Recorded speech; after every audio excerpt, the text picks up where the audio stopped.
Welcome back, friends. So this is a little different.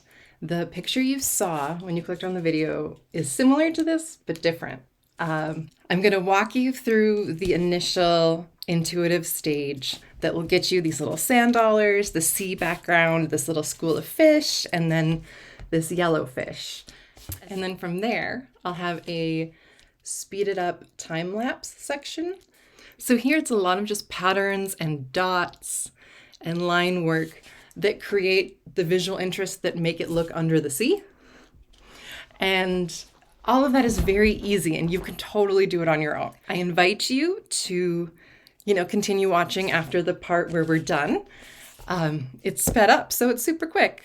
But I wanted you to know that you can take any of these and keep going after we're done and just build out with patterns, lines, color. And so the colors that we used for this are yellow ochre, black, gray, white. Use the titanium white. You'll see this one is fairly translucent. You can see the little black lines underneath it. That tells you it's translucency. We have turquoise, teal, I think the gray blue is what I used in this. And then I also used this amethyst matte acrylic with some of this magenta, I believe, to make these purple colors. And sap green, of course. This one has a lot of different colors in it. So I'm sorry about that. Feel free to kind of blend some that are already there to make a third color if that works for you. I don't want you to have to invest in a ton of new colors or anything. As always, we're using the same brushes here. 1/2 inch flat, 1/4 inch flat. They're both angle brushes. And then my little pointer guy. And I don't believe we used my fan brush in this. So yeah, join me. All right, today we are going to start an intuitive piece. I'm going to try doing it step by step so you can work through it with me. However, we'll still have to have breaks to let the paint dry because this is the kind of process that you really have to have a fully dry layer as you go. So we can't really do it all in one. But hopefully this will give you a way to work through it with me so you can understand the process better and then really make it yourself and make it your own, but then be able to expand from there and really delve into it when you feel comfortable.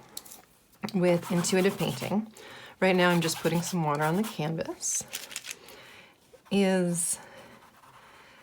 There's no concept of success, there's no finished product that you have in mind. So you're not working towards anything. And since you're not working towards anything, you just get to enjoy what you're doing. So I put down that water, and what that does is it helps the color bleed. So when you have a very liquidy, fluid paint like this, you can just barely touch some of those spots with water, and it will help. Of course, it's not doing what I want it to do when I tell you about it. Yeah, anyway, so I made these little moves here too. That's probably not very easy to follow. I got all distracted telling you about water.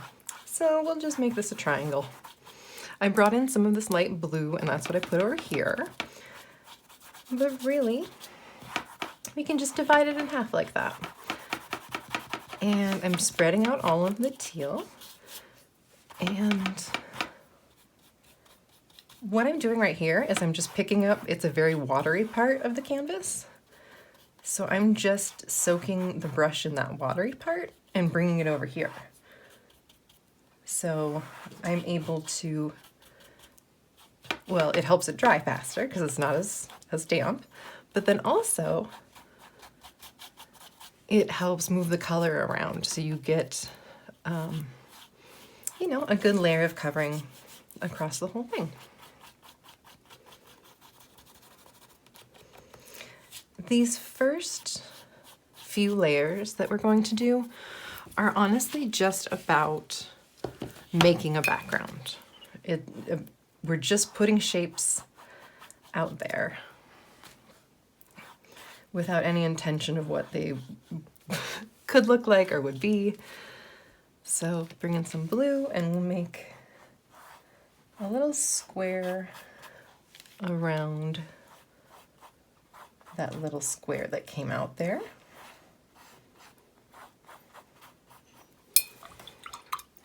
And I have the yellow ochre that I like. So when you have two wet paints, if you leave this area of dry canvas between them, they won't touch each other, and so the color won't mix. But when you touch them and connect the two wet colors, they'll bleed together. And you can have them touch or not touch. That's entirely up to you. But now you know the different ways it could affect it.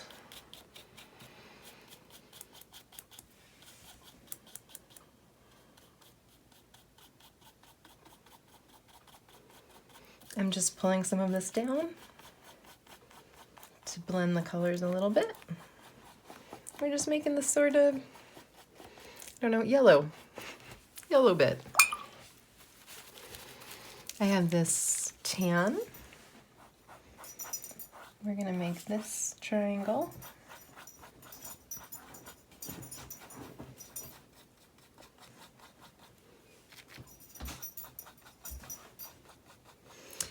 And then what I'm going to do is turn it, and this is still a little damp, and I'm going to bring in some of that tan here. Just paint a little section there. Just kind of divided it in half with the tan. And it's actually mixing the paint on the canvas. So if I wanted to add in more of the tan, it would lighten this. Or I could pull in more blue. All right, let's do some yellow. Just do some hues. Loops. Is that a parabola? I don't remember my math.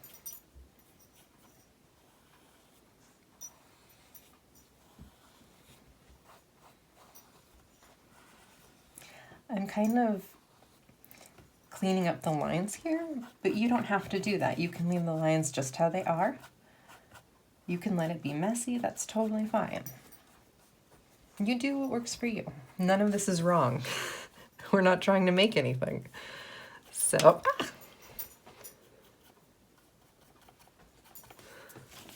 so we can do whatever we want. Okay. Let's put another U here. But this time I'll color the inside of it. You may hear my puppy's feet in the background or his jingle. I'm sorry if that's distracting. Oop. I flew some paint right there. Hey, no worries. Just blend it in. If you didn't want paint there, don't put it there. I just put it there because life put it there.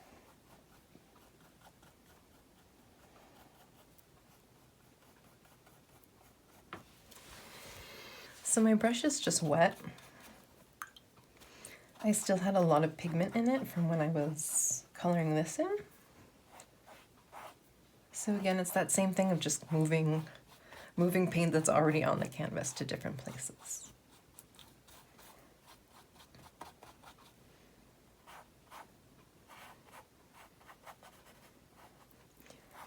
And so the first layer, the whole point of it is to cover the canvas.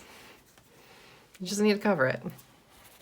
If you want to keep playing, I have some teal here. You can bring it in and you can keep playing. You don't have to stop with the layer just because it's covered, but you can.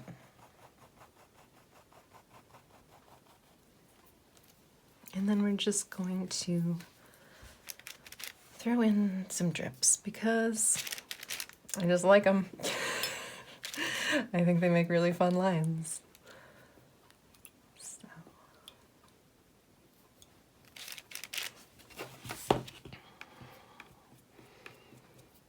And there we go.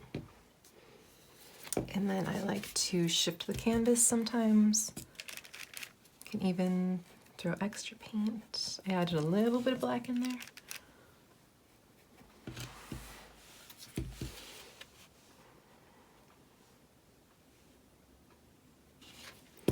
So yeah, that's what we have now. So I'm going to now take a break. I'm going to let this dry completely, and then we will revisit it. All right, so we are at the point with this one where it isn't completely dry. If you take a look, you can see the parts, there we go, that reflect light. Those are the parts that are still wet. And so what you can do at this point, if you want, you can go over it and mess it up. But this is what I wanted to show you. When you get it wet and then you lift out the color, you get these really neat markings. Or you can also, depending on, ooh, no, don't do that. Or do it, it doesn't matter. There we go, that works better.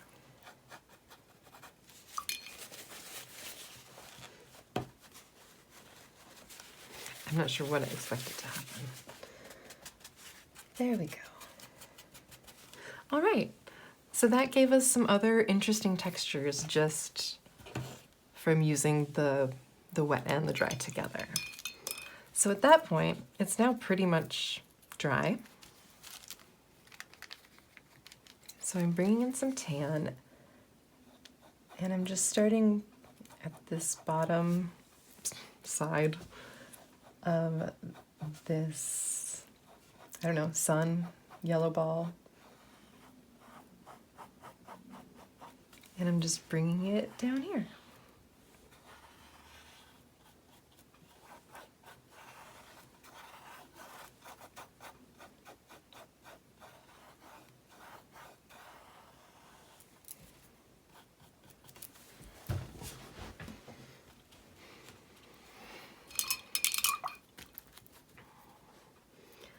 All right, I'm using some teal, and I'm just going over some of the parts that had been bluish teal before, just to add a little more color variation.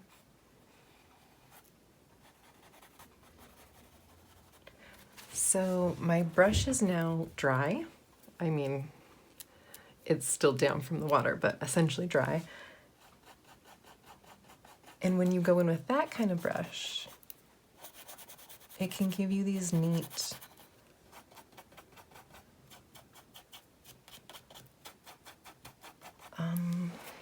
it's hard to see. Oh, that's better.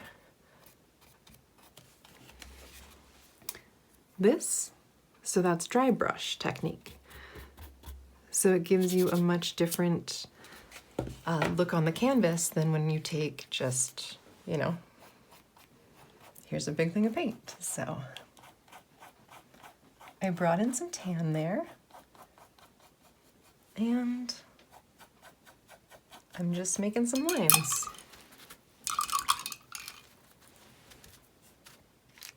Bring in some of the yellow.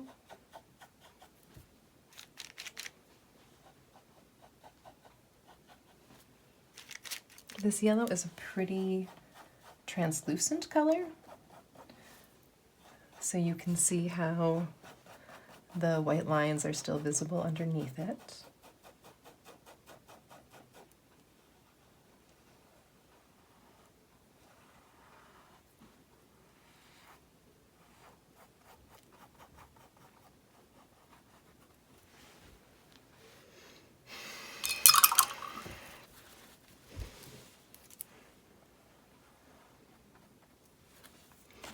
All right. I'm going to bring in a little bit of black here, and I'm just doing some designs.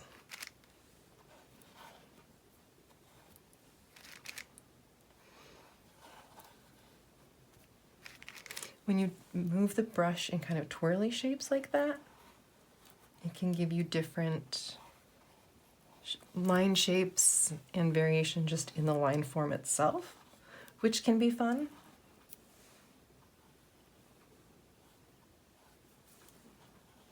Or you can just pick one direction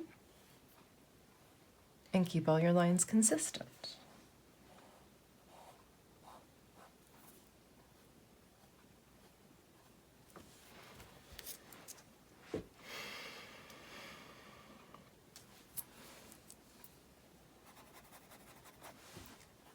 This blue was a little damp still, so I was able to just blend some of that black in there and let that kind of be a thing. I'm going to pull in a little more of that blue,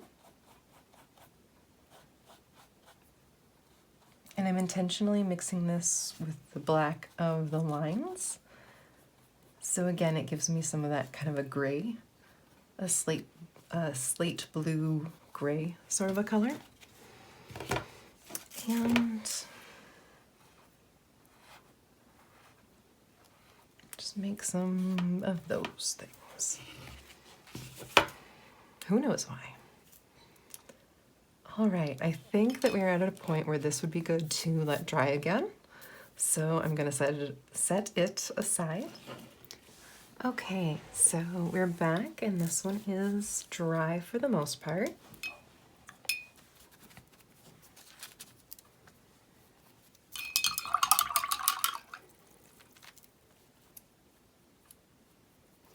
So my brush is fairly damp, and I'm bringing in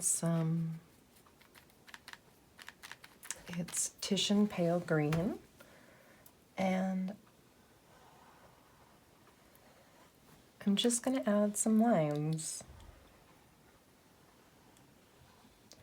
At this point, I would start looking around for something. So checking the different angles and how different layers of line meet up. And just see if something kind of pops out and makes sense. If something looks kind of like roots, I can develop that. Maybe it will look like butterfly wings. You can develop that. The whole thing is just to relax and know that there's no way to do it wrong. So just enjoy yourself.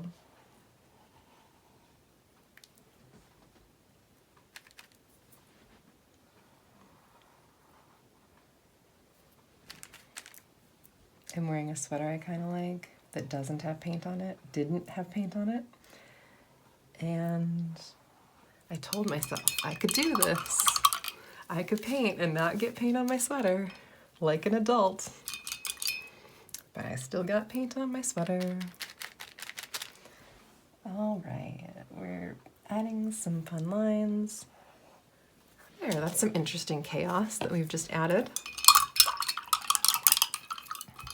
I'm adding in some titanium white.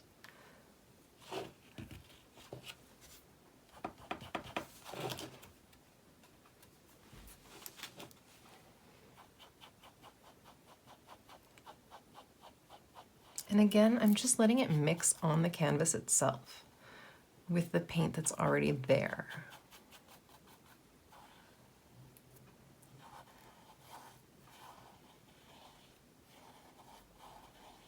As you can see, that little bit of yellow had not completely dried. I can be impatient when I'm waiting for things to dry. That's not a good habit. Don't be like me.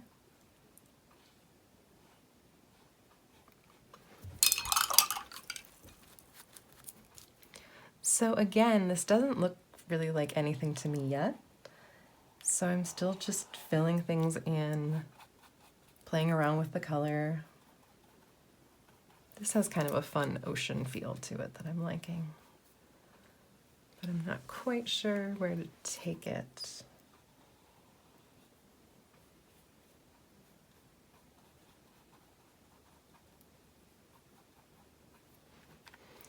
This white is fairly translucent. You can see it almost looks chalky a bit.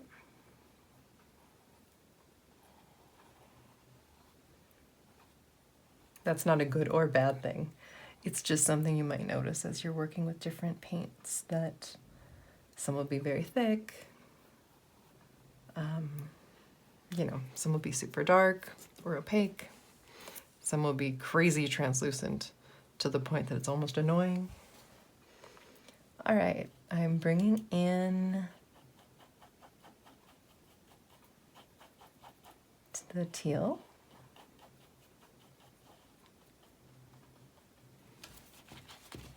Sap green.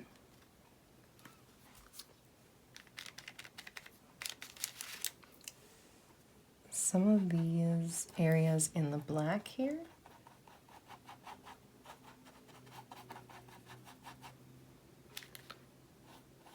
And again, it has that translucency.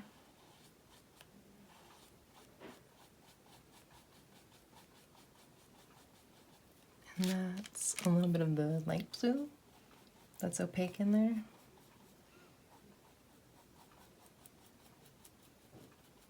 And all I'm doing here is bringing in some of that blue, which automatically blends with the green that's already on the canvas, and then bring down the little straight lines. And that gives you some interesting texture.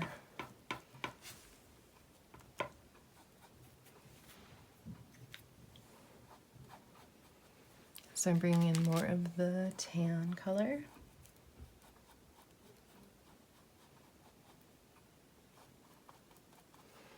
They're just kind of hanging out, doing that.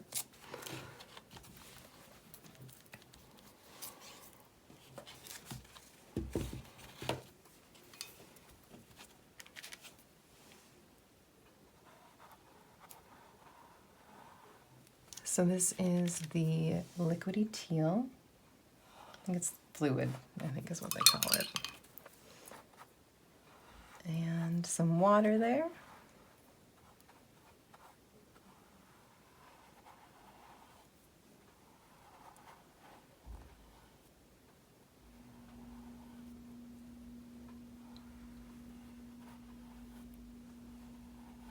And these tan lines are still wet paint. So I'm just mixing the teal in too.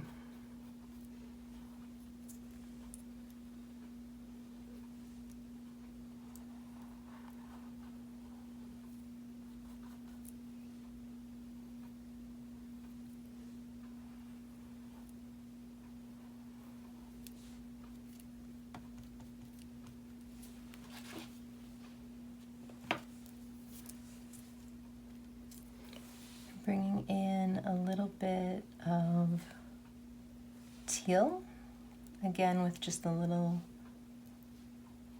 almost stamping it kind of.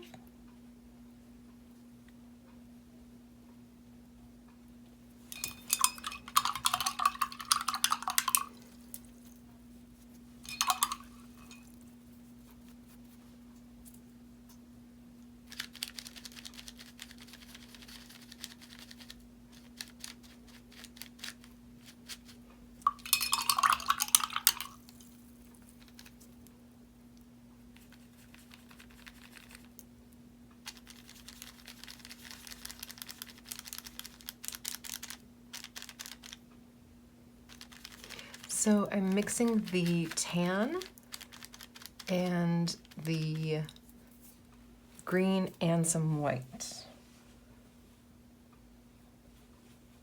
And that kind of gives me the intentional version of this color.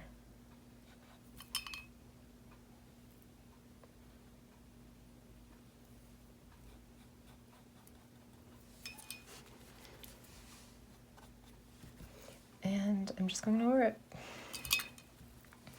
I'm just going over it with a bit of water.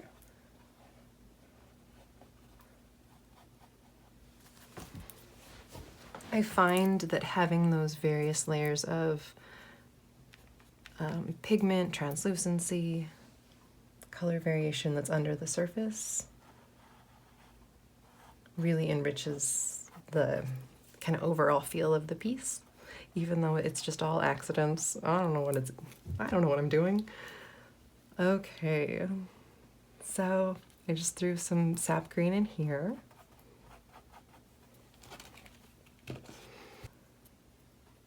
Take this white and make a circle. Little circle. So they're just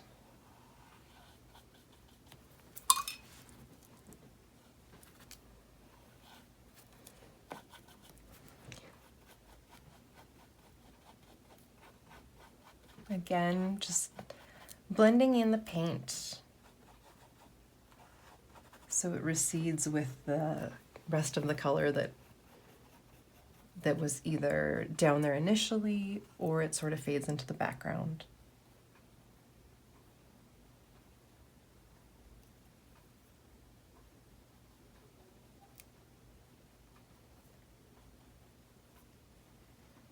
And this whole time I'm just letting the colors mix how they mix, because it doesn't matter, it's fine.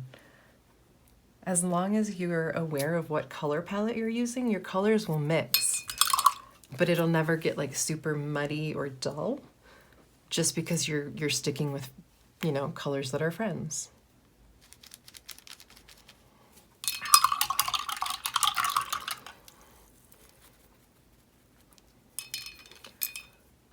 Okay, so I have the little point brush, and what I'm doing with this, getting off a little bit of the excess water, but also I'm taking some of the teal, and I'm just going to add little circles.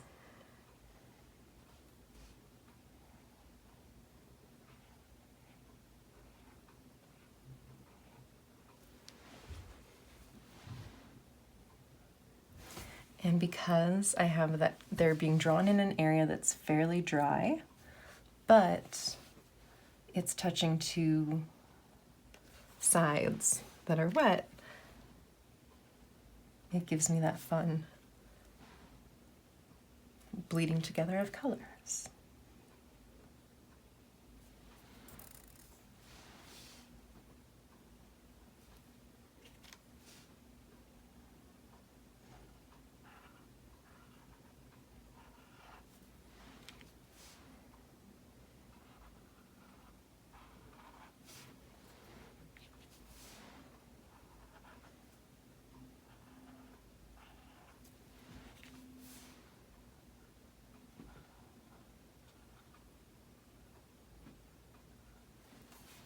This is the smaller, about a 1/4 inch angled flat brush.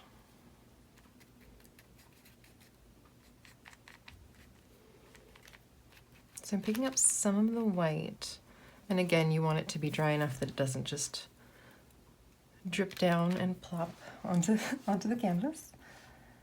And I'm just making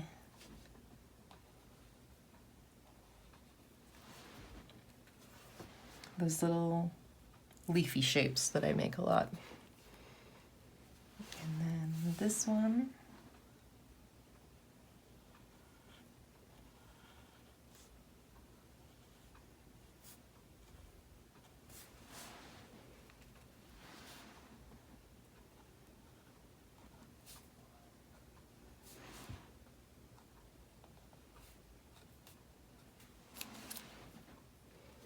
So what I'm going for here is just little sand dollar kind of shell shapes.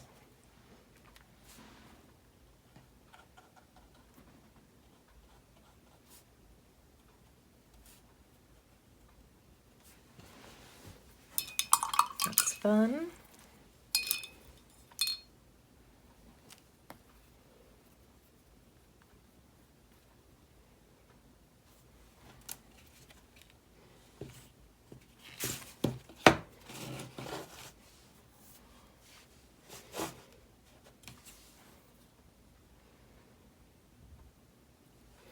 So now I have the really liquidy black on my thin brush.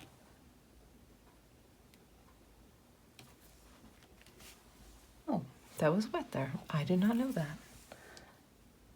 And I'm just taking it up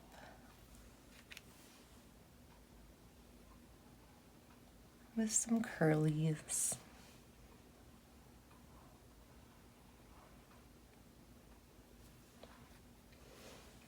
And if your canvas is wet, you'll get these kind of curlies.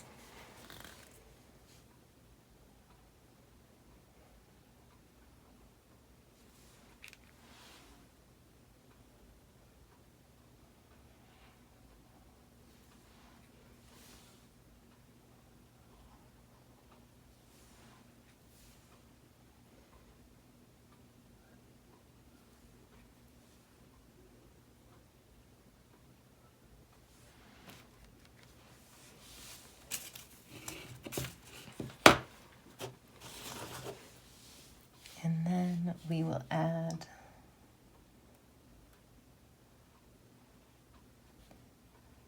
just some little lines there.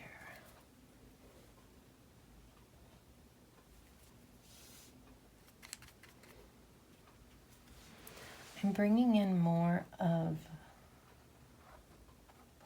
the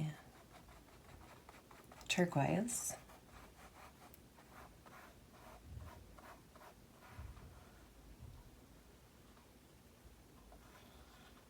And again, mixing it with what's there.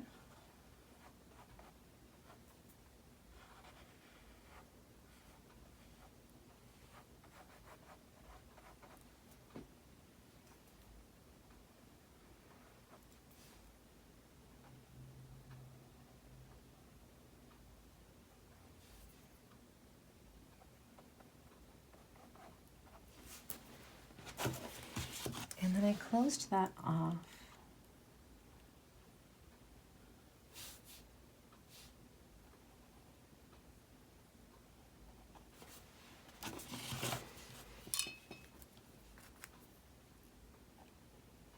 But I closed it off as in from this previous line.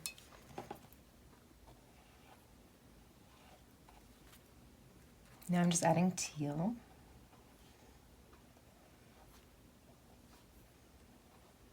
And that can mess around with this craziness.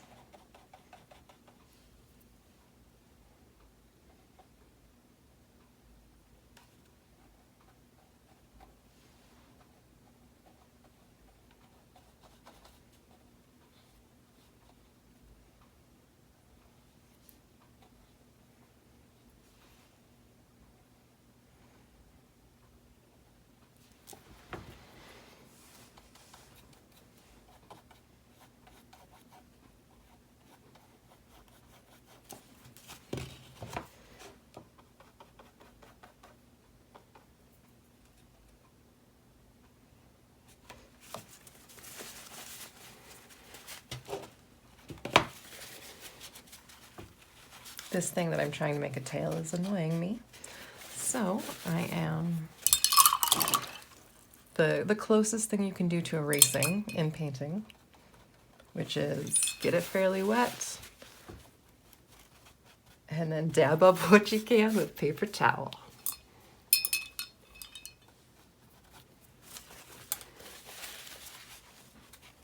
All right. I wasn't liking how that was blending anymore. And so I made the intentional choice to change it, which I'm also allowed to do. See, painting's great. So I'm trying to make this little fish silhouette. And you can make it wherever you want. I made it here because I already had that kind of bulb, but that's the only reason that I turned that part into a fish.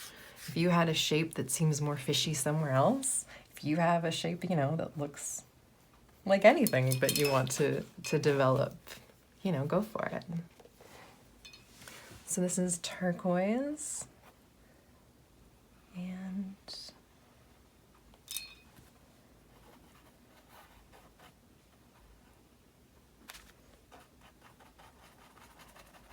I'm just letting these colors merge a bit.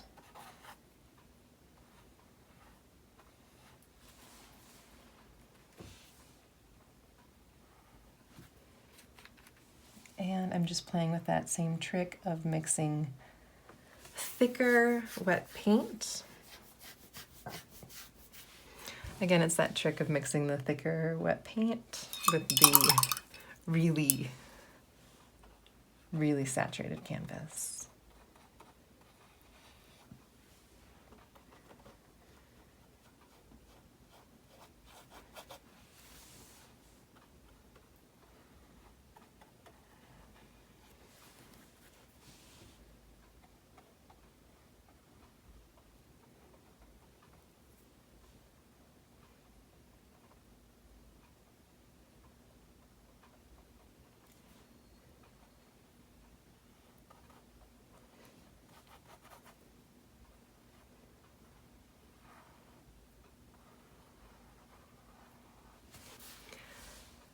This just gives us more implied wave shapes. And we're getting close. So I'm taking my black, and this is dry. So, you know what would be way easier? Let's do this the easy way. Take the end, dip it in your black, dip it on your canvas. There you go. Way better. You can also use this same thing for little circles. And all I'm doing right now is trying to fill out the idea that this is underwater. So to do that, I don't even have to really build actual coral or other, you know, other sea creatures or anything. You can just imply, you know, undersea life. So I'm just pulling down with my thin brush, pulling down parts of these different little circles. Another way to make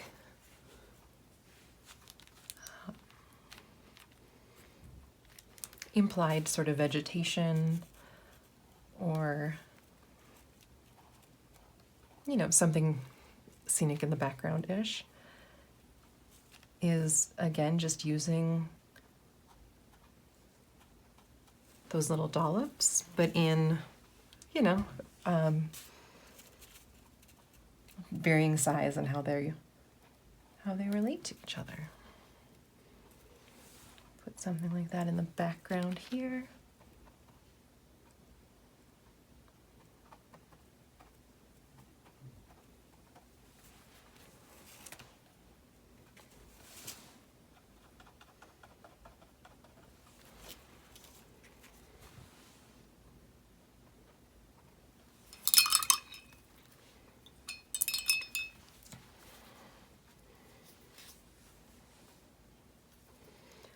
I'm just going to add a few little touches, and then I'm gonna call it done.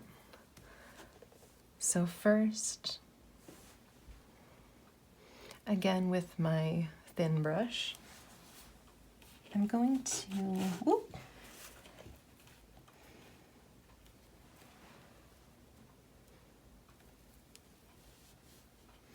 I'm just going to add little tails on some of these guys. Just a little underbelly and a tail.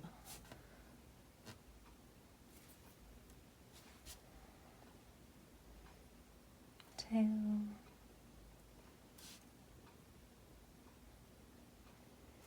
And that's my little school of fish. And you can fully develop all of them.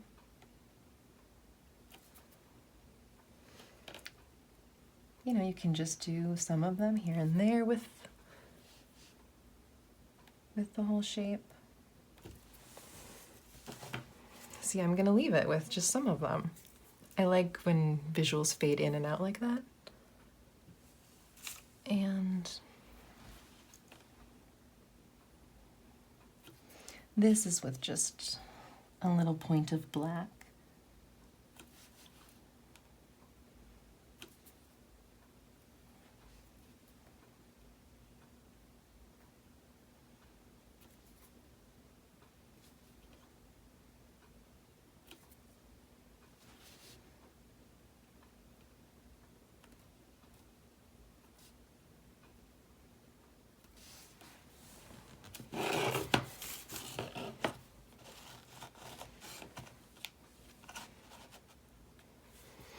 All right, so there we go. That's it. We just made this little under the sea thing.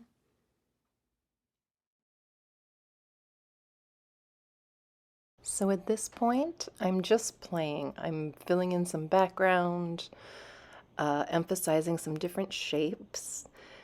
You'll find that if you add just a little bit of color on the edges of some things, it can help accentuate it a little bit. The little dots are great for making undersea sponges and stuff like that. It's also useful to use the negative space. So if you want to create a shape, you can color the outline of what that shape would be and use implied line in that sort of way, like right here.